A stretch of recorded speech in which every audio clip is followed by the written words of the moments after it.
One of my group project members tried to plagiarize, so I got him expelled, not knowing that he would spend almost a decade planning his revenge. In my first year of college, everyone in my course was pretty much a deadbeat, but one stood out more than the rest. Someone I like to call Deadbeat Daniel. He was literally the definition of useless. On the first day, Deadbeat Daniel came in and started lighting up a cigarette in the middle of the lecture, and when the teacher started tweaking out, he put out the cigarette on the wall and claimed it was fine in his old school, and because it was a ghetto community school, he was allowed to stay enrolled. And it's not like I was a try-hard or anything, but I did somewhat care about my grades. So when Deadbeat Daniel would scroll on his phone in every lecture with the volume on, it ticked me off a lot. And just when I finally trained myself to ignore his existence, we were forced to work on a group project together. I'll spare you the details, but everyone, including me, handed in our work just minutes before the deadline, with the exception of course, Deadbeat Daniel. He handed his part in 2 full days after the deadline, which is literally insane considering that we each only had 350 words to write. Something in me told me to read his work, and I'm so glad I did, because I immediately recognized it from a Wikipedia page that I had read, copied word for word, no changes.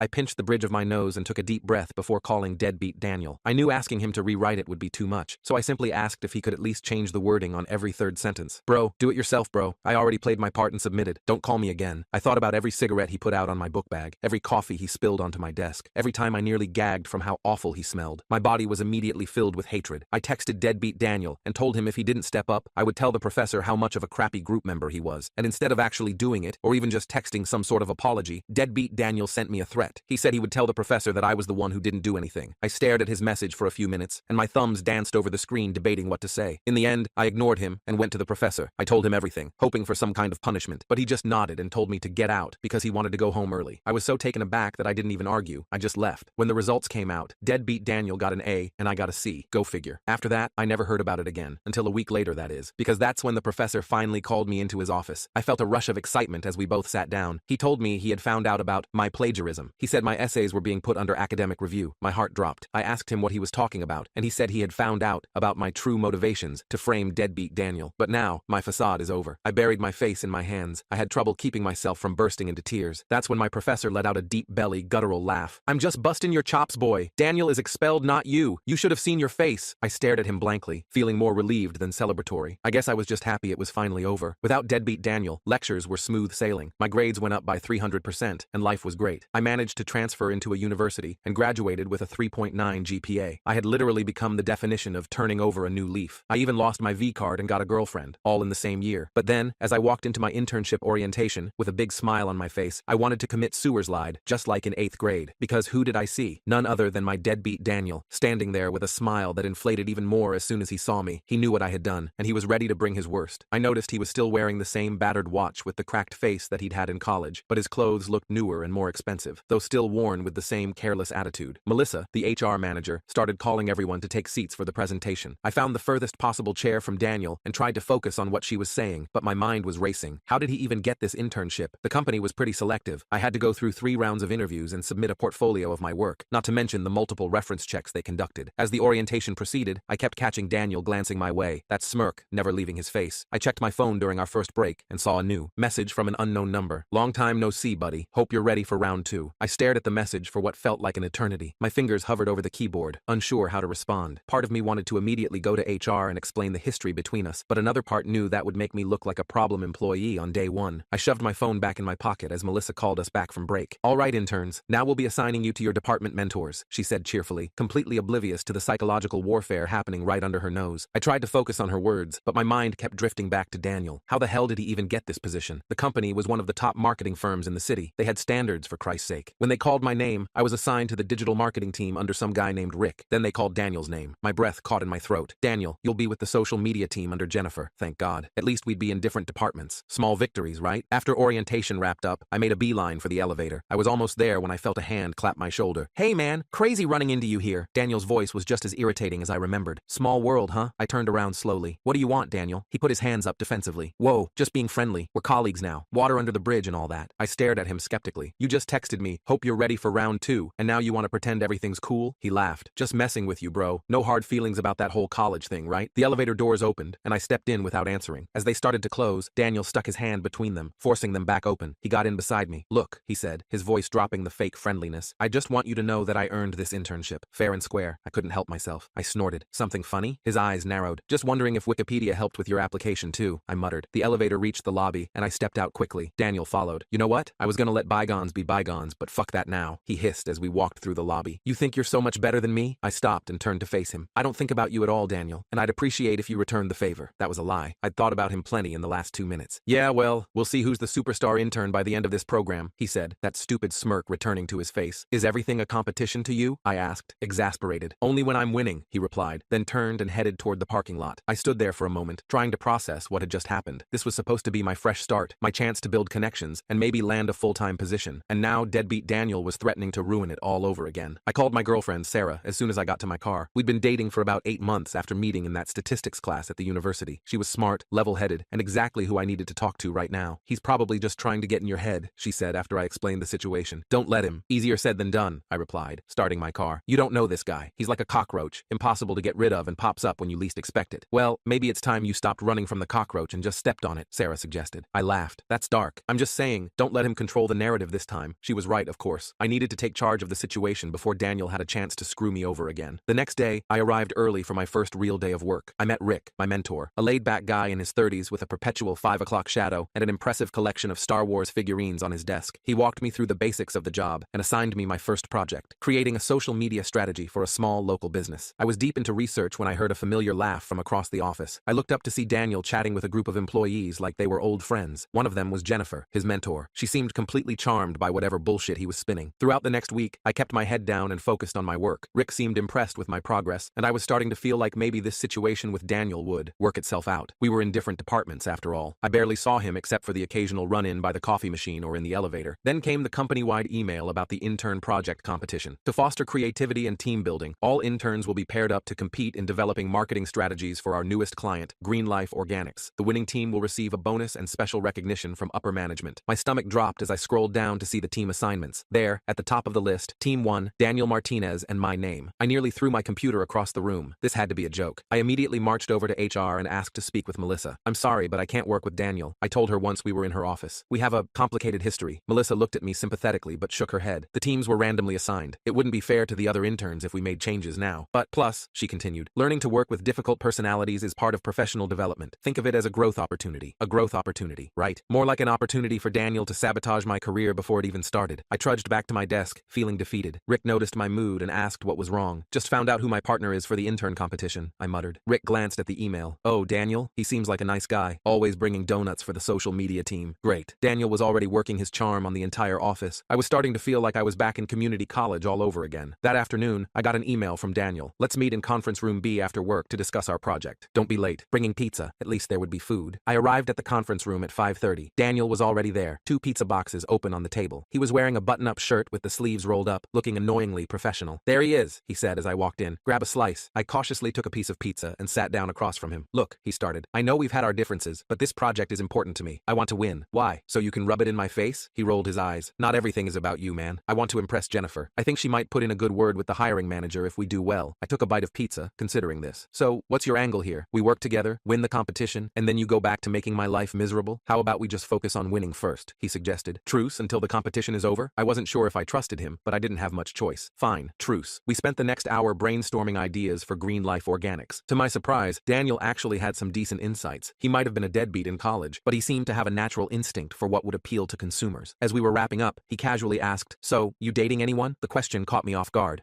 Yeah, her name's Sarah. We met at university. He nodded. Cool. You should bring her to the company party next week. There's a party? Yeah, it's not official or anything. Just some of us getting together at the rooftop bar downtown. Jennifer organized it. I was suspicious of his sudden friendliness, but I figured it wouldn't hurt to network with other employees. Maybe we will. The week progressed, and Daniel and I fell into an uneasy rhythm of cooperation. We met every evening to work on our project, and I had to admit, we were coming up with some solid ideas. Green Life Organics was looking for a way to appeal to younger consumers without alienating their established customer base. Daniel suggested a dual campaign, traditional marketing for their existing customers and a more edgy social media approach for the younger demographic. I was starting to think that maybe he had changed since college. Maybe getting expelled had been a wake-up call for him. Then I found the file. I was looking through our shared project folder when I noticed a document titled Backup Plan. Curious, I opened it. It was a complete marketing strategy, similar to what we were working on, but with some key differences, and it only had Daniel's name on it. The bastard was preparing a solo project as a backup, in case ours failed, or in case he decided to screw me over and submit it as his own. I confronted him about it the next day. What the hell is this? I demanded, showing him the file on my laptop. He didn't even look embarrassed. Just something I was working on as a plan B. No big deal. No big deal? It looks like you're planning to ditch our project and submit this instead. He shrugged. Always good to have options. friends. That's not how partnerships work, Daniel. We're supposed to be a team. Look, I didn't think you'd find that folder. It's just a precaution. I closed my laptop, fuming. Are you seriously pulling the same shit as in college? I thought you said you changed. I never said I changed, he replied, looking annoyed. I said I wanted to win. There's a difference. I gathered my things and stood up. I'm not doing this again. Either we work together for real, or I tell Melissa what you're up to. He laughed. Go ahead. Who do you think they'll believe? The guy who brings donuts and makes everyone laugh, or the paranoid dude who's obviously jealous of his more popular colleague? It was community college all over again. Daniel had spent the last week charming everyone in the office while I had been heads down in my work. He'd even befriended Rick, dropping by our department to borrow supplies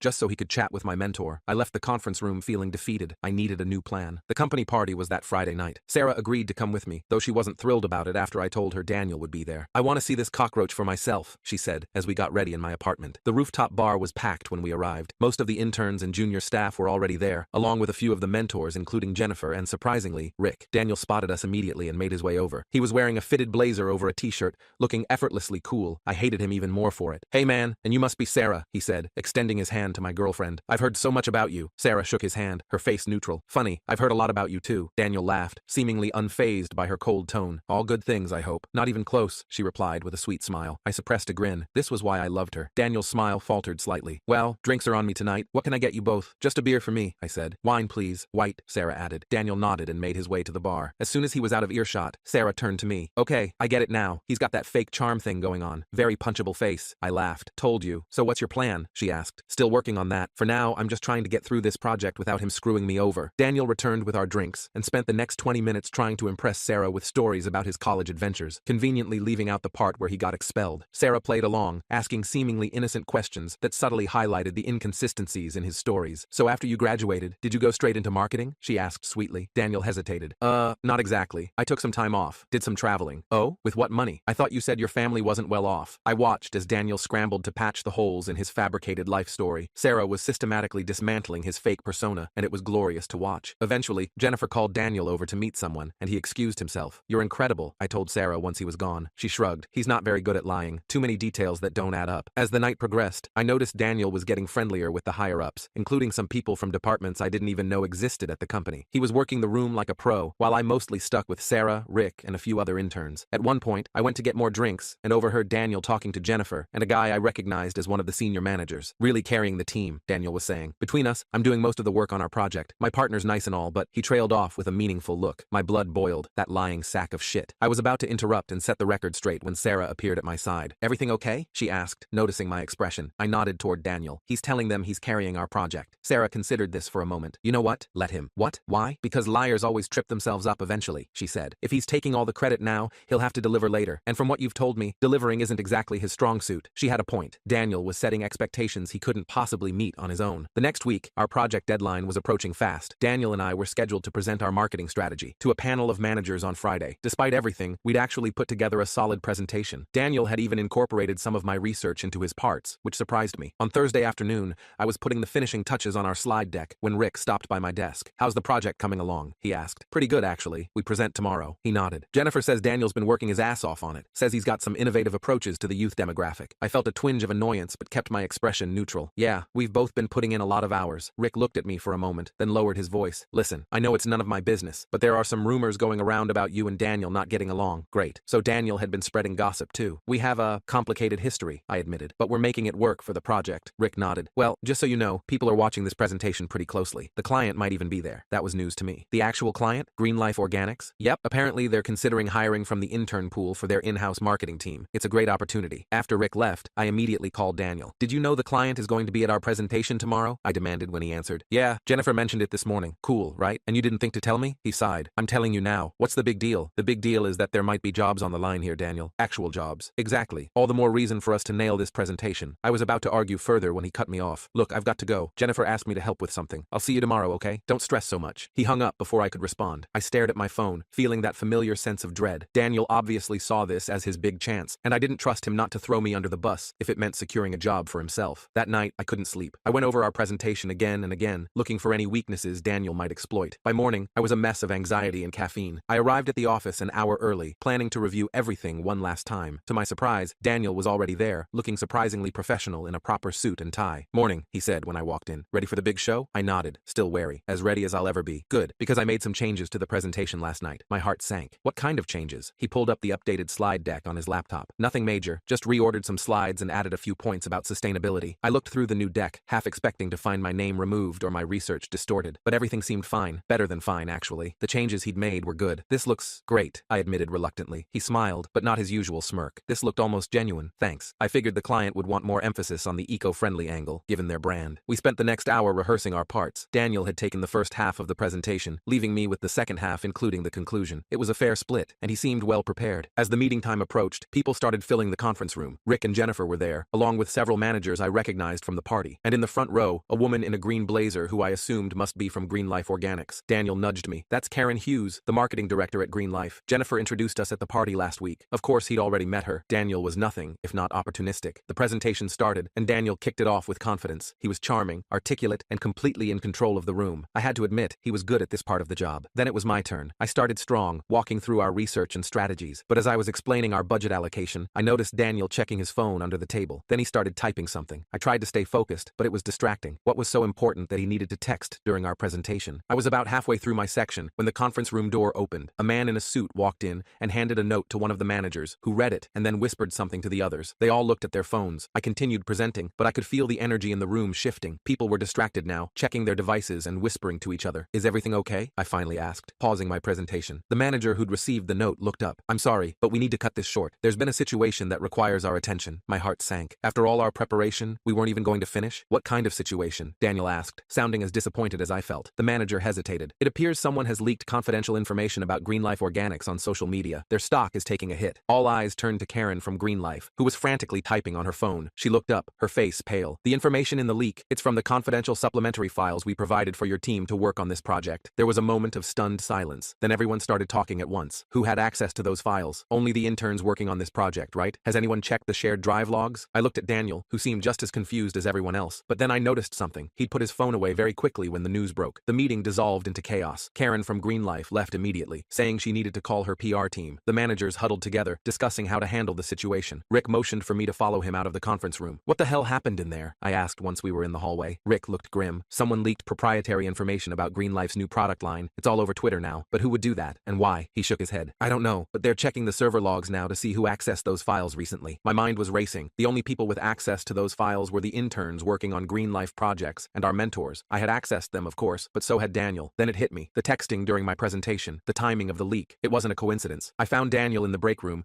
calmly making a cup of coffee as if nothing had happened. Did you do it? I demanded, keeping my voice low. He looked at me innocently. Do what? Leak the Green Life information during our presentation. Was that you? He sipped his coffee. Why would I sabotage my own presentation? I don't know, Daniel. Why did you submit plagiarized work in college? Why did you make a backup plan for our project? You tell me. Before he could answer, Jennifer appeared in the doorway. It wants to see both of you. Now. We followed her to a small office where a tech guy was sitting at a computer. One of the senior managers was there too, looking furious. We checked the logs, the tech guy said without preamble. The files were accessed yesterday afternoon from one of the intern computers. My stomach dropped. I had accessed those files yesterday while finalizing our presentation. Can you tell which computer? The manager asked. The tech guy nodded. Workstation 14B. I tried to remember which computer I used. Was it 14B? I couldn't recall the station number. That's your workstation, Jennifer said, looking at Daniel. All eyes turned to him. He laughed nervously. I mean, yeah, I accessed the files for our presentation. We both did. The files were sent to an external email address, the tech guy continued. A Gmail account. Daniel's face paled slightly. I might have sent them to my personal email so I could work from home. Is that against the rules? The manager's expression darkened. The confidentiality agreement you signed on your first day explicitly forbids removing company documents from our secure network. Daniel looked genuinely worried now. I didn't know that included working from home. I was just trying to be thorough with our presentation. The timing of the leak coincides exactly with when you were on your phone during the presentation, I pointed out. Daniel shot me a betrayed look. You're seriously accusing me right now? I wasn't leaking anything. I was texting my mom. Show us your phone then, Jennifer suggested. Daniel hesitated. I don't have to do that. It's private. The manager stood up. Daniel, we need to continue this conversation in HR. Jennifer, please escort him. As they left, the tech guy turned to his computer again. There's something else. The leaked information wasn't in the general briefing packet. It was in a supplementary file that only one of the interns downloaded. Which one? I asked, though I already suspected the answer. User Dia Martinez downloaded it yesterday at 4:37 p.m. I remembered that time clearly. Daniel had said he needed to leave early for a doctor's appointment. I'd stayed to finish our slides while he supposedly went to the doctor. Instead, he downloaded confidential information and then leaked it during our presentation. But why? What did he gain from tanking our presentation and potentially getting himself fired? As everyone focused on processing what had just happened, Rick pulled me aside into an empty meeting room. Look, I don't know what's going on between you two, but this is serious. The Green Life people are furious, he said, running his hand through his hair. I nodded, still trying to piece everything together. I honestly don't understand why he'd do this? It makes no sense. Rick shook his head. Well, I've got your back, but you need to stay far away from this mess. HR is going to be interviewing everyone involved. Sure enough, I spent the next hour in a tiny office with Melissa from HR and some guy from legal, answering questions about my access to the files and my history with Daniel. I told them everything, from our community college days to finding his backup plan for our project. So you're saying there's a pattern of sabotage? Melissa asked, typing notes into her laptop. More like a pattern of him doing whatever benefits him in the moment, regardless of who gets hurt, I replied. The legal guy looked skeptical, but leaking this information doesn't seem to benefit him at all. It's career suicide. He was right. That was the part I couldn't figure out. Daniel was opportunistic, not stupid. Surely he knew leaking confidential client information would get him fired, maybe even sued. When I finally left the HR office, the entire floor was buzzing with whispers. I checked my phone to find 3 missed calls from Sarah and a text. WTF is happening? News about Green Life leak is everywhere. I called her back immediately and filled her in on the chaos. That's insane, she said when I finished. But are you sure Daniel did it? It sounds like something bigger might be going on. The evidence points to him, I said, though her skepticism was making me second-guess myself. But you're right. It doesn't make sense for him to torpedo his own career like this. I was heading back to my desk when I overheard Jennifer talking to another mentor near the break room. Already had another job lined up at Apex Digital. Apparently they've been trying to get Green Life's new product specs for months. I froze. Apex Digital was Green Life's biggest competitor. You think he was working for them the whole time? The other mentor asked. Jennifer shrugged. Who knows? But IT found emails from an Apex recruiter in his company account dating back to his first week here. Holy shit. Daniel hadn't just been sabotaging our presentation. He'd been corporate spying. That's why he'd been so eager to work on the Green Life project. That's why he'd gone out of his way to charm Jennifer and get close to Karen from Green Life at the party. He was being paid substantially by Apex to get insider information. I should have felt vindicated. This was proof that Daniel was exactly the snake I'd always thought he was. Instead, I felt sick. If Daniel had been spying for Apex, everyone who worked with him could be implicated, including me. I rushed back to my desk and started gathering my things. I needed to get out of there before I got dragged any deeper into this mess. Going somewhere? I looked up to see Daniel standing by my desk. He'd somehow escaped HR's clutches and looked surprisingly calm for someone who'd just been caught leaking confidential information. What the hell, Daniel? I hissed, keeping my voice low. You were spying for Apex? He laughed. Is that what they're saying now? Wow, rumors spread fast around here. I overheard Jennifer talking about emails from Apex in your account. Daniel rolled his eyes. I applied there before I got this internship. They reached out last week about an opening. That's it. So you're denying leaking the Green Life information? He leaned in close. What I'm saying is that you might want to check your sent emails before you start pointing fingers. My blood ran cold. What are you talking about? Maybe someone used your account to send some sensitive files. Maybe that someone also used your workstation when you were in the bathroom yesterday. Who knows? He straightened up and smiled. Good luck explaining that to HR. Before I could respond, 2 security guards appeared at the entrance to our area. Daniel nodded at them as if he'd been expecting them. That's my cue to leave. See you around, buddy. I watched in disbelief as Daniel casually walked toward the elevators. Not the security guards. They weren't there for him. They were looking at me. Excuse me, sir. HR needs to see you again, one of them said when they reached my desk. I felt like I was going to throw up. Daniel had framed me. Somehow he'd made it look like I was the one who leaked the files. The second HR meeting was a lot less friendly than the first. Melissa was now joined by the head of HR and 2 people I recognized as executives. We have some concerns about new information that's come to light, Melissa began, her tone now cold and professional. Daniel framed me, I blurted out. Whatever you found, he set it up. The head of HR raised an eyebrow. That's a serious accusation. Do you have any proof? Of course I didn't. That was the problem with Daniel. He was always one step ahead. We found additional evidence that the leaked information was sent from your email account to a Gmail address registered in your name, Melissa continued. That's impossible, I said. I never sent anything to a personal email. The timestamps show it happened yesterday at 2:15 p.m. According to building security, your keycard was used to enter the bathroom at 2:12 p.m. and exit at 2:20 p.m. Daniel's words echoed in my head. Maybe someone used your account when you were in the bathroom yesterday. Daniel must have used my computer while I was gone, I explained desperately. He just told me himself he did it. The executives exchanged skeptical glances. I could see them mentally categorizing me as the guilty party trying to blame someone else. We've suspended Daniel pending further investigation, the head of HR said. But given the evidence, we're going to have to suspend you as well. I left the building in a daze, clutching a letter outlining my suspension and the investigation process. Daniel was nowhere to be seen. Security had already deactivated my keycard and escorted me to my car like a criminal. Sarah was waiting at my apartment when I got home. I told her everything, including Daniel's cryptic comments and the evidence supposedly linking me to the leak. This is ridiculous, she said after I finished. They can't possibly think you did this. The evidence says I did, I replied, collapsing onto my couch. My email, my workstation, even the timing matches when I was in the bathroom. Sarah paced the room, thinking, we need to prove Daniel did this. There has to be a way. I shook my head. He's too careful. That's why he's always gotten away with everything. Not everything, Sarah reminded me. He got expelled from college, remember? That sparked something in my memory. Daniel had been careful in college too, but he'd slipped up with the plagiarism because he was lazy. He'd copied directly from Wikipedia without even changing the formatting. Maybe he got sloppy again, I said, sitting up straight. When did you say the news about the leak broke? Sarah checked her phone. First tweets were around 11:45 a.m., right in the middle of your presentation. I grabbed my laptop and pulled up my email. If Daniel sent those files using my account,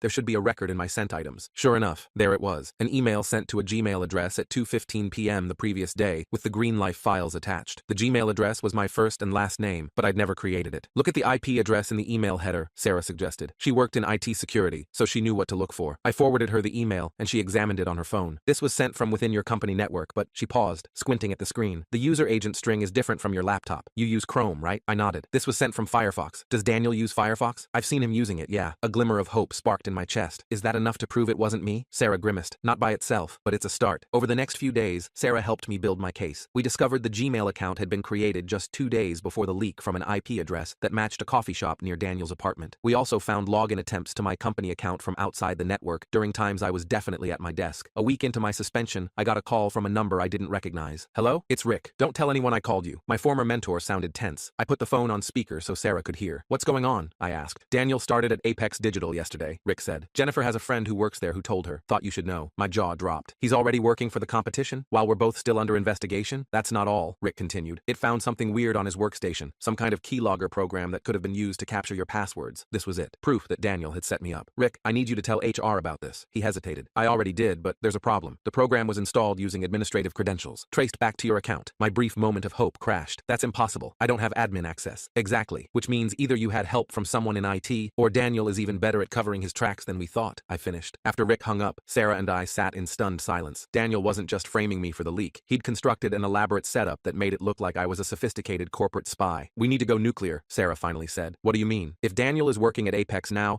that means he's still using the information he stole. That's ongoing corporate espionage, not just a one-time leak. She was right. If Daniel had taken the Green Life information to Apex, there would be evidence of it in their systems, their product development, their marketing plans. But how do we prove that? I asked. Sarah smiled. I have an idea. The next day, she accidentally ran into Karen from Green Life at a coffee shop near their office. Sarah had done her research. She knew Karen stopped there every morning. After striking up a conversation and explaining who she was, Sarah laid out our theory about Daniel working for Apex. Karen was skeptical at first, but became more interested when Sarah mentioned specific details about the leaked files that hadn't been made public. All I'm asking is that you check if Apex's new marketing plans incorporate any of the confidential strategies from those files, Sarah told her. If they do, you'll know who really leaked them. 2 weeks later, I received an email from Melissa asking me to come in for another meeting. My stomach was in knots as I drove to the office, not knowing if I was about to be fired or cleared. When I arrived, the conference room was packed. Melissa was there, along with the legal team, Rick, and several executives. To my surprise, Karen from Green Life was also present. Thank you for coming in, Melissa began. We've completed our investigation into the information leak. I held my breath. Based on new evidence provided by Green Life Organics, we've determined that you were not responsible for the leak. Relief washed over me like a tidal wave. Karen nodded at me from across the table. We found our confidential marketing strategy being implemented at Apex Digital, she explained. When confronted, they claimed it came from their new hire, Daniel Martinez. Apex fired him immediately and turned over all his communications to avoid being sued, one of the executives added. The evidence clearly shows he orchestrated the leak and framed you. What happens now? I asked. We're lifting your suspension, effective immediately, Melissa said, and offering you a full-time position upon completion of your internship, if you're interested. I couldn't believe it. After all the stress and uncertainty, I was not only cleared but being offered a job. Additionally, the executive continued, Green Life was impressed with the marketing strategy you presented before the interruption. They'd like you to finish that presentation for them next week. Karen smiled. We're also looking for someone to head our new youth marketing initiative. The position is yours if you want it. I left that meeting feeling like I was floating. 3 job offers in one day, after weeks of thinking my career was over before it began. As I was walking to my car, my phone buzzed with a text from an unknown number. Congrats on clearing your name. Didn't think you had it in you. No hard feelings, right? Maybe we'll work together again someday. D. I deleted it without responding and called Sarah to share the good news. 6 months later, I was settling into my new role at Green Life. I'd chosen their offer over the others because the company culture was exactly what I wanted. Collaborative, ethical, and no tolerance for the kind of behavior Daniel had exhibited. Sarah and I moved in together, adopting a cat we named Jenkins as a weird tribute to the professor who had finally done the right thing back in community college. I occasionally heard rumors about Daniel through industry contacts. He bounced from job to job, never staying anywhere more than a few months. His reputation for corporate espionage followed him, making it increasingly difficult for him to find work in marketing. The last I heard, he was trying to start his own marketing consultancy, which was failing spectacularly, as no reputable company would touch him. As for me, I finally felt like I'd escaped the shadow of deadbeat Daniel. My work was being recognized, I was respected by my colleagues, and I'd learned valuable lessons about standing up for myself and not letting manipulative people control the narrative. Sometimes I think about how different things might have been if Daniel had actually changed after college, if he'd used his natural charm and intelligence for good instead of deception. But then I remember what Sarah told me during the investigation. Some people never change because they never see a reason to. They just get better at hiding who they really are. And Daniel had proven her right. He hadn't changed from college. He'd just gotten more sophisticated in his schemes, until his own arrogance finally caught up with him. I realized I was lucky, not just because I'd been cleared or because I'd landed a great job, but because I'd escaped becoming like Daniel. In all our encounters, I'd maintained maintained my integrity, even when it would have been easier to fight dirty. In the end, that integrity was what saved me, and it was something Daniel would never understand.